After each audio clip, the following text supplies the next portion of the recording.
آخری روایت سنا کر وقت ختم ہو چکا ہے، مختصر۔ رسول پاک صلی اللہ علیہ وسلم ایک جنگل سے گزر رہے ہیں، دیکھا ایک قافلہ ہے، آپ نے وہ قافلے والے پیاس سے بلک رہے تھے، تڑپ رہے تھے، تو آپ نے بولا بھائی کیا ہوا، جانور تمہارے کمزور ہو گئے؟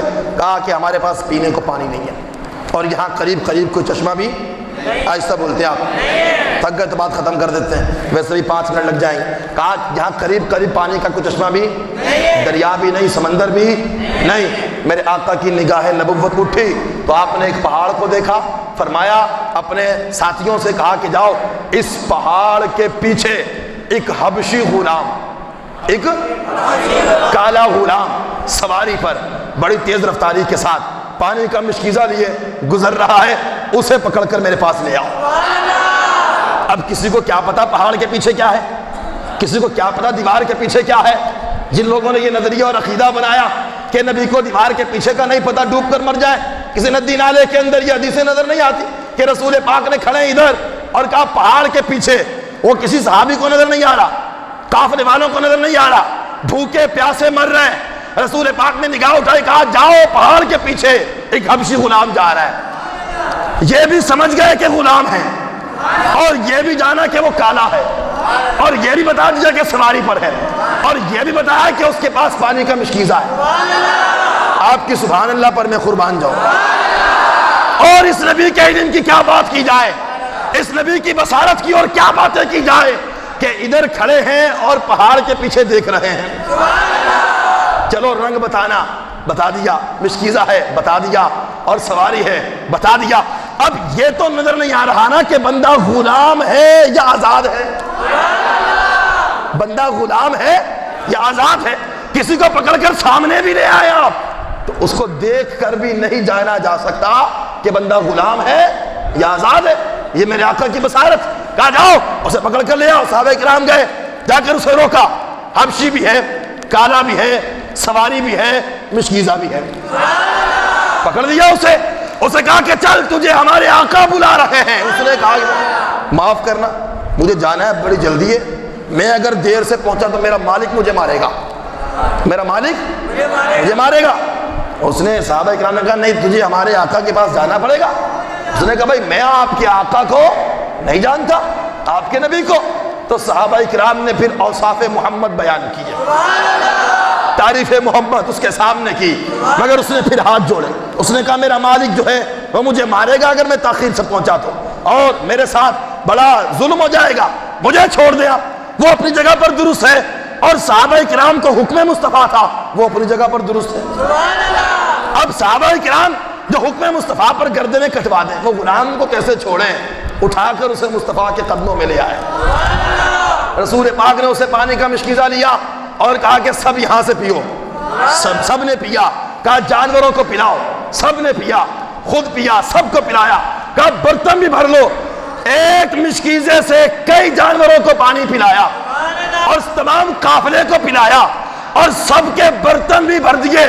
مشکیزہ واپس غلام کو دیا، جتنا پانی اس کے اندر تھا اب بھی اتنا ہی پانی اس کے اندر موجود ہے۔ اور مشکیزے میں پانی ہو کتنا سکتا ہے کہ ایک ہی جانور پی سکتا تھا۔ غلام اب اسے کہا کہ تو جا، غلام سے کہا، آہستہ بولتے ہیں، غلام سے کہا کہ تو جا یہاں سے۔ اب غلام ایک نظر مشکیزے کو دیکھتا ہے اور ایک نظر چہرہ مصطفیٰ کو دیکھتا ہے، کبھی مشکیزے کو دیکھتا ہے کبھی چہرہ مصطفیٰ کو دیکھتا ہے۔ رسول پاک نے کہا کہ تو نے ہمارے ساتھ یہ تعاون کیا کہ تیرے مشکیزے کا پانی ہم نے استعمال کیا، تو اس کا بدلہ یہ ہے کہ آپ نے اس کے چہرے پر دست اقدس پھیرا، اس کے چہرے پر دست اقدس پھیرا۔ تو یہ مصطفیٰ کی طاقت تھی کہ اللہ نے اس کالے غلام کو مصطفیٰ کے نورانی ہاتھوں کی برکت سے گورا بنا دیا۔ اس کا کالا رنگ گورا ہو گیا، غلام کالا تھا گورا ہو گیا ایک دم سے، صرف ہاتھ پھیرنے کی برکت سے۔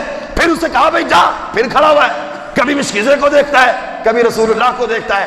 اسے کہا تیرا کام ہو گیا ہے، تیرا پانی استعمال کیا، اس کا بدلہ بھی تجھے دیا ہے۔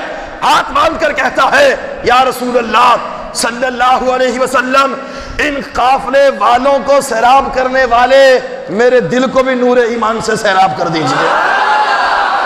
نگاہ نبوت اصل میں اس کا انتخاب کر چکی تھی۔ جب وہ پہاڑ کے پیچھے سے جا رہا تھا تو رسول پاک نے صرف پانی کا انتخاب نہیں کیا، اس کے قلب کا بھی انتخاب کیا تھا، اسے اپنا غلام بنانے کے لیے چن لیا تھا، اسے منتخب فرما لیا تھا، کہا کہ اسے لے کر آؤ، اس لیے اس کا پانی اس کے پوچھے بغیر استعمال کیا۔ اس نے غلام تو بننا ہے، کلمہ پڑھا، مسلمان ہو گیا۔ اس کے بعد جب یہ یہاں سے روانہ ہوا اور اپنے مالک کے پاس پہنچا، دروازے پر دستک دی، اندر جانے لگا تو مالک نے باہر نکال دیا۔ انہوں نے کہا بھائی کون ہے تو؟ اور ادھر کان اندر غصہ چلا آ رہا۔ اس نے کہا سرکار میں آپ کا نوکر ہوں، میں آپ کا میں غلام ہوں اس گھر کا۔ نے کہا ہمارا غلام تو کالا ہے، ہمارا غلام ایسا بولتے آپ، اور تو اتنا گورا اور اتنا حسین و جمیل، ہم پاگل تو نہیں ہیں؟ باہر نکل کر دیکھا، اس نے کہا سواری بھی ہماری ہے۔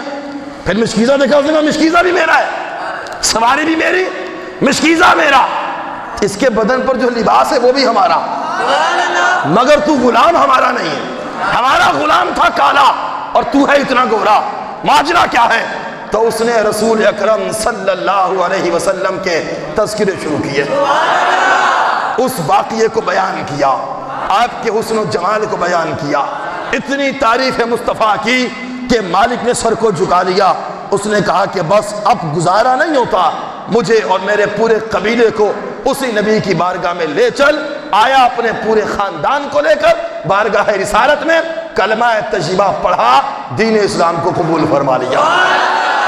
خلق سے اولیاء، اولیاء سے رسول، اور رسولوں سے اعلیٰ ہمارا نبی۔